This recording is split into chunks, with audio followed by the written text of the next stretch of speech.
ਕਹਿੰਦੇ ਆ ਨਾ, ਸ਼ਿਵ ਦਾ ਜਦੋਂ ਤੀਸਰਾ ਨੇਤਰ ਖੁੱਲ੍ਹਦਾ ਤੇ ਸਭ ਕੁਝ ਭਸਮ ਹੋ ਜਾਂਦਾ, ਪਰ ਸਾਡੀਆਂ ਅੱਖਾਂ ਜਨਮਾਂ ਤੋਂ ਬੰਦ ਪਈਆਂ ਨੇ। ਇਹ ਦੋ ਅੱਖਾਂ ਵੀ ਨਹੀਂ ਖੁੱਲ੍ਹ ਕੇ ਦੇਖ ਸਕਦੀਆਂ ਕਿ ਕੀ ਹੋ ਰਿਹਾ ਸਾਡੇ ਸਾਹਮਣੇ, ਪਰ ਸਾਡੀ ਅੱਖ ਕਦੋਂ ਖੁੱਲ੍ਹੇਗੀ ਤਾਂ ਕਿ ਉਹ ਸਭ ਕੁਝ ਦੇਖ ਸਕੇ ਜੋ ਗਲਤ ਹੋ ਰਿਹਾ ਹੈ, ਇਸ ਦੇ ਖਿਲਾਫ ਆਵਾਜ਼ ਉਠਾ ਸਕੇ। ਜਿਸ ਤਰ੍ਹਾਂ ਜੀਭ ਦਾ ਸਵਾਦ ਸਾਨੂੰ, ਜੀਭ ਦਾ ਪਾਣੀ ਸਾਨੂੰ ਇਹ ਖਾਣੇ ਦੀ ਗੰਦਗੀ ਨਹੀਂ ਦੇਖਣ ਦਿੰਦਾ, ਇਸੇ ਤਰ੍ਹਾਂ ਅਗਿਆਨਤਾ ਸਾਨੂੰ ਇਹ ਸਭ ਕੁਝ ਨਹੀਂ ਦੇਖਣ ਦਿੰਦੀ ਜੋ ਦੁਨੀਆ ਵਿੱਚ ਹੋ ਰਿਹਾ ਹੈ। ਇਸ ਦੁਨੀਆ ਦਾ ਹਾਲ ਕਿਸੇ ਹੋਰ ਨੇ ਨਹੀਂ ਬੁਰਾ ਕੀਤਾ, ਕਿਸੇ ਦੂਸਰੀ ਦੁਨੀਆ ਤੋਂ ਨਹੀਂ ਕੋਈ ਆਇਆ, ਅਸੀਂ ਇਹ ਕੀਤਾ ਹੈ। ਇਹ ਗੱਲਾਂ ਉਹਨਾਂ ਲਈ ਨਹੀਂ ਜਿਸਨੇ ਆਪਣੇ ਆਪ ਨੂੰ ਕਿਸੇ ਰੱਸੀ ਨਾਲ ਬੰਨਿਆ ਹੋਇਆ ਹੈ, ਉਸਨੂੰ ਇਹ ਗੱਲਾਂ ਹਜਮੇ ਨਹੀਂ ਹੋਣਗੀਆਂ। ਅਧਿਆਤਮ ਸਿਰਫ ਉਹਨਾਂ ਲਈ ਆ ਜੋ ਹਰ ਰੱਸੀ ਨੂੰ ਤੋੜ ਕੇ ਉਸ ਖੁੱਲ੍ਹੇ ਆਸਮਾਨ 'ਚ ਉੱਡਣਾ ਚਾਹੁੰਦਾ ਹੈ, ਮੁਕਤ ਹੋਣਾ ਚਾਹੁੰਦਾ ਹੈ। ਜਿਨ੍ਹਾਂ ਨੇ ਖੁਦ ਨੂੰ ਕਿਸੇ ਨਾ ਕਿਸੇ ਰੱਸੀ ਨਾਲ ਬੰਨਿਆ ਹੋਇਆ ਹੈ, ਉਹ ਸਿਰਫ ਉਸ ਰੱਸੀ ਦੀ ਤਾਰੀਫ ਸੁਣਨਾ ਚਾਹਣਗੇ, ਔਰ ਉਹ ਮੈਂ ਨਹੀਂ ਕਰਦੀ। ਅਧਿਆਤਮ ਖੁਦ 'ਤੇ ਉਂਗਲੀ ਉਠਾਉਣਾ ਹੈ, ਖੁਦ ਵੱਲ ਨੂੰ ਮੁੜਨਾ ਹੈ। ਹਾਂ, ਦੂਸਰੇ ਦੇ ਜ਼ਰੀਏ ਤੁਸੀਂ ਸਿੱਖ ਕੇ ਆਪਣੇ 'ਤੇ ਸਵਾਲ ਉਠਾ ਸਕਦੇ ਆ, ਆਸਾਨ ਹੋ ਜਾਏਗਾ ਆਪਣੇ ਵੱਲ ਨੂੰ ਮੁੜਨਾ, ਆਪਣੇ ਆਪ ਨਾਲ ਸਵਾਲ ਕਰਨਾ ਆਸਾਨ ਹੋ ਜਾਏਗਾ ਕਿ ਮੈਂ ਕੌਣ ਹਾਂ। ਜੇ ਤੁਸੀਂ ਚਾਹੁੰਦੇ ਹੋ ਇਹਨਾਂ ਰੱਸੀਆਂ ਨੂੰ ਤੋੜਨਾ, ਤਾਂ ਚਲੋ ਅੱਜ ਸਮਝਣ ਦੀ ਕੋਸ਼ਿਸ਼ ਕਰਦੇ ਹਾਂ ਕਿ ਅੰਧੇਰੇ ਦਾ ਕਾਰਨ ਕੀ ਆ, ਇਸ ਤੋਂ ਨਿਕਲਣ ਦਾ ਰਸਤਾ ਕੀ ਆ, ਇਹ ਸਭ ਕੁਝ ਕਿਉਂ ਹੋ ਰਿਹਾ ਹੈ। ਕਿਉਂਕਿ ਅਸੀਂ ਸਦਾ ਗਿਆਨ ਤੋਂ ਦੂਰ ਭੱਜਦੇ ਆਏ ਹਾਂ। ਯੋਗ ਵਾਸਿਸ਼ਟ ਸਾਰ ਦੇ ਵਿੱਚ ਰਾਮ ਦੇ ਗੁਰੂ ਵਾਸਿਸ਼ਟ ਕਹਿੰਦੇ ਨੇ, ਜਿਸ ਤਰ੍ਹਾਂ ਅਗਨੀ ਤੋਂ ਬਿਨਾਂ ਭੋਜਨ ਨਹੀਂ ਪੱਕਦਾ, ਇਸੇ ਤਰ੍ਹਾਂ ਗਿਆਨ ਤੋਂ ਬਿਨਾਂ ਮੋਕਸ਼ ਨਹੀਂ ਮਿਲ ਸਕਦਾ। ਔਰ ਅਸੀਂ ਸਦਾ ਗਿਆਨ ਤੋਂ ਦੂਰ ਭੱਜਦੇ ਨੇ। ਔਰ ਇਸਨੂੰ ਇਸ ਤਰ੍ਹਾਂ ਵੀ ਕਹਿ ਸਕਦੇ, ਜਿਸ ਤਰ੍ਹਾਂ ਅੰਨ ਤੋਂ ਬਿਨਾਂ ਭੋਜਨ ਨਹੀਂ ਪਕਾਇਆ ਜਾ ਸਕਦਾ, ਇਸੇ ਤਰ੍ਹਾਂ ਗਿਆਨ ਤੋਂ ਬਿਨਾਂ ਇਨਸਾਨ ਮੁਕਤ ਨਹੀਂ ਹੋ ਸਕਦਾ, ਇਨਸਾਨ ਆਤਮ ਗਿਆਨੀ ਨਹੀਂ ਹੋ ਸਕਦਾ।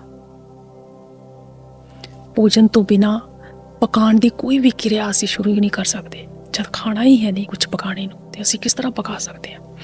ਇਸੇ ਤਰ੍ਹਾਂ ਜਿੰਨਾ ਚਿਰ ਸਾਨੂੰ ਗਿਆਨ ਹੀ ਨਹੀਂ, ਸਾਨੂੰ ਪਤਾ ਹੀ ਨਹੀਂ ਕਿ ਮੰਜ਼ਿਲ ਕੀ ਹੁੰਦੀ ਆ, ਰਸਤਾ ਕੀ ਹੁੰਦਾ, ਤੇ ਅਸੀਂ ਕਿਸ ਤਰ੍ਹਾਂ ਉਸ ਵੱਲ ਨੂੰ ਚੱਲ ਸਕਦੇ ਹਾਂ। ਜਿਸ ਤਰ੍ਹਾਂ ਕਬੀਰ ਸਾਹਿਬ ਕਹਿੰਦੇ ਸੀ, ਅੰਧੇ ਨੂੰ ਅੰਧਾ ਮਿਲ ਗਿਆ, ਹੁਣ ਰਾਹ ਬਤਾਵੇ ਕੌਣ। ਕਿ ਗਿਆਨ ਤੋਂ ਬਿਨਾਂ, ਨਕਸ਼ ਤੋਂ ਬਿਨਾਂ ਕਿਸ ਤਰ੍ਹਾਂ ਇਨਸਾਨ ਉਸ 'ਤੇ ਪਹੁੰਚ ਜਾਏਗਾ। ਸਭ ਕੋਈ ਫਿਰ ਭਟਕਾਏਗਾ, ਕੋਈ ਕਹੇਗਾ ਸੱਜੇ ਚੱਲ ਜਾ, ਖੱਬੇ ਚੱਲ ਜਾ, ਜਾਂ ਸਿੱਧਾ ਚੱਲ ਜਾ, ਜਾਂ ਪਿੱਛੇ ਨੂੰ ਚੱਲ ਜਾ। ਇਹੀ ਹੋ ਰਿਹਾ। ਸਾਰੇ ਧਾਰਮਿਕ ਸਥਾਨ ਸਾਨੂੰ ਇਹੀ ਡੇਰੇ ਗੁਰੂ ਸਭ ਦੱਸ ਰਹੇ ਨੇ, ਔਰ ਅਸੀਂ ਖੁਦ ਕਦੀ ਕੁਛ ਕਰਨੇ ਦੀ ਕੋਸ਼ਿਸ਼ ਨਹੀਂ ਕਰਦੇ, ਕਦੀ ਗ੍ਰੰਥ ਚੁੱਕੇ ਨਹੀਂ ਪੜ੍ਹਦੇ, ਕਿਉਂਕਿ ਸਮਾਂ ਲੱਗਦਾ, ਮਿਹਨਤ ਲੱਗਦੀ ਆ, ਔਰ ਚਾਹਤ ਹੈ ਨਹੀਂ। ਉਹ ਫੋਕੀਆਂ ਜਿਹੀਆਂ ਗੱਲਾਂ ਨੇ, ਗੁਰੂ ਬਿਨਾਂ ਗਿਆਨ ਨਹੀਂ ਹੁੰਦਾ। ਸਭ ਬਸ ਇੱਕੋ ਹੀ ਗੱਲ 'ਤੇ ਲੱਗੇ ਹੋਏ ਆ। ਇਹ ਇਸ ਤਰ੍ਹਾਂ ਜਿਸ ਤਰ੍ਹਾਂ ਕਹਿੰਦੇ ਨੇ, ਕੋਈ ਆਪਣੇ ਕੰਧਿਆਂ 'ਤੇ ਭਾਰ ਨਹੀਂ ਲੈਣਾ ਚਾਹੁੰਦਾ। ਸਭ ਕੋਈ ਇਹੀ ਕਹਿੰਦਾ ਕਿ ਗੁਰੂ ਮਿਲ ਜਾਏ, ਉਹੀ ਗੁਰੂ ਬਿਨਾਂ ਗਿਆਨ ਨਹੀਂ ਹੋ ਸਕਦਾ, ਗੁਰੂ ਬਿਨਾਂ ਤੱਤਵ ਦਾ ਗਿਆਨ ਨਹੀਂ ਹੋ ਸਕਦਾ। ਇਹ ਸਭ ਬਹਾਨੇ ਨੇ। ਆਪਣੇ ਕੰਧਿਆਂ 'ਤੇ ਨਹੀਂ ਭਾਰ ਲੈਣਾ ਚਾਹੁੰਦੇ, ਬੋਝ ਨਹੀਂ ਲੈਣਾ ਚਾਹੁੰਦੇ, ਉੱਥੇ ਨਹੀਂ ਬੋਝ ਪਾਉਣਾ ਚਾਹੁੰਦੇ, ਕਿਉਂਕਿ ਗੱਲ ਤੁਹਾਡੀ ਹੈ। ਸੱਚੇ ਹੋਵੇ ਤਾਂ ਸੱਚੋ ਪਾਈਏ, ਕਿ ਸੱਚੇ ਹੋਣੇ ਲਈ ਮਿਹਨਤ ਲੱਗਦੀ ਹੈ। ਫਿਰ ਮੌਜ ਮਸਤੀਆਂ, ਇਹ ਪਾਰਟੀਆਂ ਹੈ, ਇਹ ਮਠਿਆਈ ਜਿੱਦਾਂ ਖਾਂਦੇ, ਦਾਰੂ ਪੀਂਦੇ ਆ, ਦੀਵਾਲੀ 'ਤੇ ਜੋ ਭੰਗੜੇ ਪੈਂਦੇ ਨੇ, ਫਿਰ ਪੈਣੇ ਨਹੀਂ ਨਾ। ਜਦੋਂ ਆਪਣੇ ਕੰਧਿਆਂ 'ਤੇ ਭਾਰ ਲੈ ਲਿਆ, ਫਿਰ ਇਸ ਤਰ੍ਹਾਂ ਦੀਆਂ ਗੱਲਾਂ ਨਹੀਂ ਫਿਰ ਹੁੰਦੀਆਂ। ਕਿਉਂਕਿ ਹੋਸ਼ ਦਾ ਮਤਲਬ ਕੀ ਹੈ? ਬੇਹੋਸ਼ੀ ਖਤਮ, ਅਗਿਆਨਤਾ ਖਤਮ। ਗਿਆਨ ਦਾ ਮਤਲਬ ਇਹੀ ਆ ਕਿ ਅਗਿਆਨਤਾ ਖਤਮ। ਇਸ ਕਰਕੇ ਲੋਕੀ ਇਸ ਤਰ੍ਹਾਂ ਦੀਆਂ ਗੱਲਾਂ ਕਰਦੇ ਕਿ ਕੋਈ ਬ੍ਰਹਮ ਗਿਆਨੀ ਹੋਏਗਾ ਨਾ, ਫਿਰ ਗਿਆਨ ਹੋਏਗਾ, ਫਿਰ ਮੋਕਸ਼ ਹੋਏਗਾ, ਫਿਰ ਹੀ ਕੁਝ ਹੋ ਸਕਦਾ। ਨਾ ਬ੍ਰਹਮ ਗਿਆਨੀ ਮਿਲੇ, ਨਾ ਤੁਹਾਨੂੰ ਕੋਈ ਆਤਮ ਗਿਆਨ ਹੋਵੇ। ਔਰ ਜਿਹੜੇ ਤੁਹਾਡੇ ਆਲੇ ਦੁਆਲੇ ਦੀ ਤੁਹਾਡੀ ਮੰਡਲੀ ਆ, ਉਹ ਸਾਰੀ ਇੱਦਾਂ ਦੀ ਆ, ਜਲੇਬੀਆਂ ਪਕੌੜੇ ਖਾਣ ਵਾਲੇ ਹੀ ਆ ਡੇਰੇ, ਔਰ ਬਾਬੇ ਸੰਤ ਸਭ ਇੱਦਾਂ ਦੇ ਹੀ, ਆਪ ਵੀ ਉਹ ਇੱਦਾਂ ਦੇ। ਫਿਰ ਉਹਨਾਂ 'ਚ ਤੁਸੀਂ ਰਲੇ ਮਿਲੇ ਰਹਿੰਦੇ ਹੋ, ਔਰ ਮੌਜ ਮਸਤੀ ਚੱਲਦੀ ਖੂਬ। ਔਰ ਰਾਮ ਦੇ ਗੁਰੂ ਕਹਿ ਰਹੇ ਨੇ ਕਿ ਅਗਨੀ ਤੋਂ ਬਿਨਾਂ ਜਿਸ ਤਰ੍ਹਾਂ ਭੋਜਨ ਨਹੀਂ ਪੱਕਦਾ, ਇਸੇ ਤਰ੍ਹਾਂ ਗਿਆਨ ਤੋਂ ਬਿਨਾਂ ਮੋਕਸ਼ ਸੰਭਵ ਨਹੀਂ ਹੈ। ਜਿੰਨਾ ਚਿਰ ਸਾਡੇ ਕੋਲ ਅੰਨ ਨਹੀਂ ਹੈਗਾ, ਭੋਜਨ ਨਹੀਂ ਹੈਗਾ ਕੁਝ ਪਕਾਉਣੇ ਲਈ, ਉਹਨਾਂ ਚਿਰ ਪਕਾ ਕੇ ਤੁਸੀਂ ਕੁਝ ਖਾ ਵੀ ਨਹੀਂ ਸਕਦੇ। ਇਸ ਤਰ੍ਹਾਂ ਵੀ ਕਹਿੰਦੇ। ਔਰ ਅਸੀਂ ਗਿਆਨ ਤੋਂ ਤਾਂ ਦੂਰ ਦੂਰ ਰਹਿੰਦੇ ਹਾਂ। ਢੋਲਕੀਆਂ ਤਬਲੇ ਲੈ ਕੇ ਅਸੀਂ ਬਹਿ ਜਾਂਦੇ ਹਾਂ, ਬਸ ਗਾ ਲਿਆ, ਵਜਾ ਲਿਆ, ਇਹੀ ਸਭ ਕੁਛ ਆ, ਬਸ ਹੋਰ ਕੁਛ ਨਹੀਂ। ਬਾਕੀ ਜਿੰਨੀਆਂ ਵੀ ਕਿਰਿਆਵਾਂ ਅਸੀਂ ਕਰਦੇ ਧਰਮ ਦੇ ਨਾਂ 'ਤੇ, ਜਿਹਨੂੰ ਭਗਤੀ ਕਹਿੰਦੇ ਆ, ਕੋਈ ਕੁਛ ਭਗਤੀ ਮਾਰਗ 'ਚ ਲੱਖ ਮਾਰਗ ਹੋਰ ਹੋਣਗੇ, ਪਰ ਗਿਆਨ ਮਾਰਗ 'ਤੇ ਆਏ ਬਿਨਾਂ ਮੋਕਸ਼ ਨਹੀਂ ਹੋ ਸਕਦਾ, ਮੁਕਤੀ ਨਹੀਂ ਹੋ ਸਕਦੀ। ਇਹਨਾਂ ਮਾਇਆ ਦੀ ਗੁਲਾਮੀ ਤੋਂ ਤੁਸੀਂ ਆਜ਼ਾਦ ਨਹੀਂ ਹੋ ਸਕਦੇ ਗਿਆਨ ਤੋਂ ਬਿਨਾਂ, ਸਮਝ ਤੋਂ ਬਿਨਾਂ।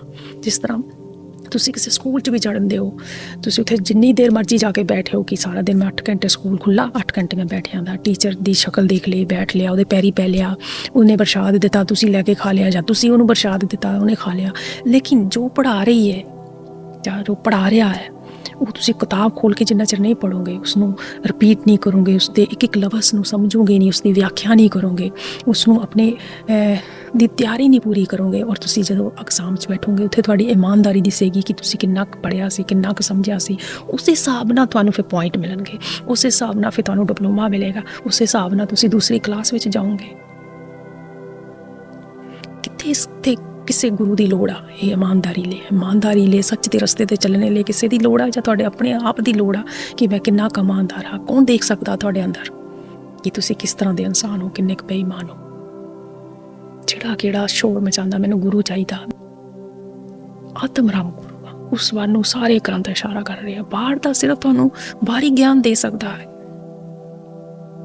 ਕਿ ਇਸ ਤਰ੍ਹਾਂ ਤੁਹਾਡੇ ਅੰਦਰ ਵੱਲ ਨੂੰ ਮੁੜਿਆ ਜਾਂਦਾ, ਪਰ ਬਾਕੀ ਸਾਰਾ ਪ੍ਰੋਸੈਸ ਤੁਸੀਂ ਖੁਦ ਕਰਨਾ ਹੁੰਦਾ। ਸਭ ਤੋਂ ਵੱਡੀ ਜ਼ਿੰਮੇਵਾਰੀ ਤੁਹਾਡੀ ਖੁਦ ਦੀ ਹੁੰਦੀ ਆ, ਔਰ ਖੁਦ ਦੀ ਜ਼ਿੰਮੇਵਾਰੀ ਲੈਣੇ ਤੋਂ ਸਾਰੇ ਟਲਦੇ ਆ। ਇਸ ਕਰਕੇ ਇਹ ਡੇਰਿਆਂ ਫੇਰਿਆਂ 'ਚ ਜਾ ਕੇ ਨਾਮ ਲੈ ਕੇ ਤੋਤਾ ਰੱਟ ਕਰਦੇ ਨੇ। ਸੱਚਾਈ ਤੋਂ ਬਚਣੇ ਦਾ ਰਸਤਾ ਕਹਿ ਲਓ ਕਿ ਸੱਚਾਈ ਤੋਂ ਅਸੀਂ ਬਚਣਾ ਚਾਹੁੰਦੇ ਹਾਂ ਕਿ ਕਿਸੇ ਤਰ੍ਹਾਂ ਪਰਦਾ ਹਟ ਨਾ ਜਾਵੇ, ਕਿਉਂਕਿ ਪਰਦਾ ਹਟਾਉਣਾ, ਉਹ ਦਰਵਾਜ਼ਾ ਖੁੱਲ੍ਹਣਾ ਦੁੱਖ ਦਿੰਦਾ, ਕਿਉਂਕਿ ਫਿਰ ਉਹ ਕਹਿੰਦੇ ਨੇ ਜ਼ਖਮ ਦਿਸਦੇ ਆ, ਗੰਦਗੀ ਦਿਖਦੀ ਆ, ਫਿਰ ਜ਼ਖਮ ਦੀ ਉਹ ਜ਼ਖਮ, ਉਹ ਗੰਦਗੀ ਕੋਈ ਨਹੀਂ ਦੇਖਣਾ ਚਾਹੁੰਦਾ। ਔਰ ਗੰਦਗੀ ਦੇਖੇ ਬਿਨਾਂ ਉਸਨੂੰ ਸਫਾਈ ਕਰਨ ਦੀ ਚਾਹ ਨਹੀਂ ਜਾਗੇਗੀ।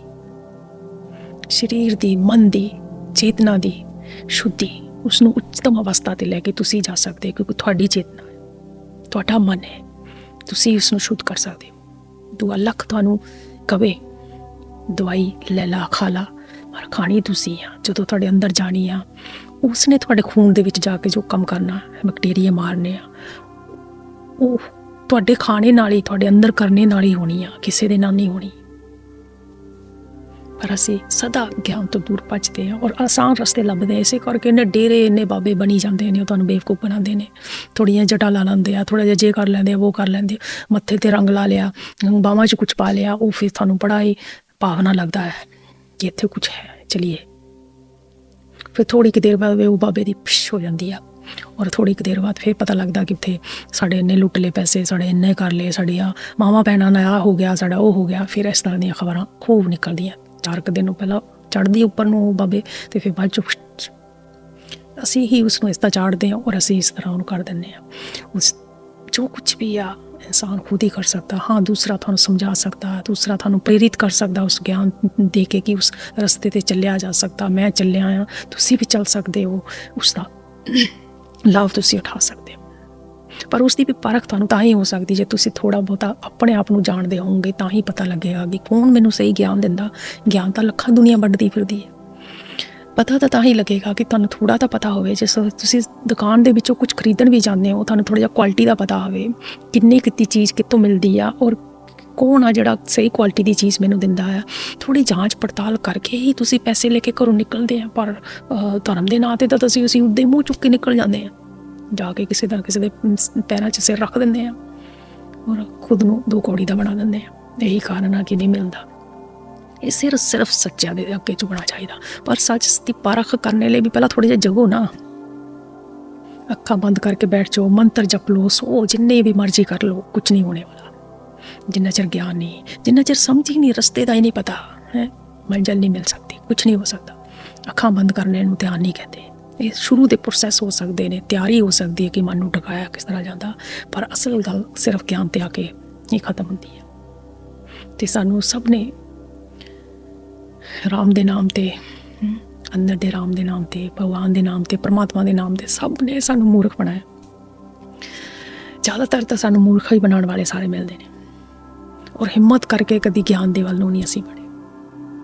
ਉਹ ਧਰਮ ਔਰ ਧਾਰਮਿਕ ਕਿਸ ਨੂੰ ਕਹਿੰਦੇ ਨੇ ਸਾਨੂੰ ਪਤਾ ਹੀ ਨਹੀਂ। सब देखो देखी सुनो सुनी सब लगे रहे ने। माटी का पुतला कैसे नचदा है, रैदास साहब जी कहते हैं कि मिट्टी का पुतला है, बस नच रहा है, इसनों अपनी कोई होश नहीं हैगी, अपना कोई नहीं पता। जिस तरह कोई नचा रहा उसी तरह नच्ची जा रहे हैं। जिस तरह पिछली बारी कबीर की कह रहे सी ना, बाजीगर दा खेल चल रहा है और पुतली नच रही है और नचा रही है, माया नचा रही है सवेर तो लगे शाम तक।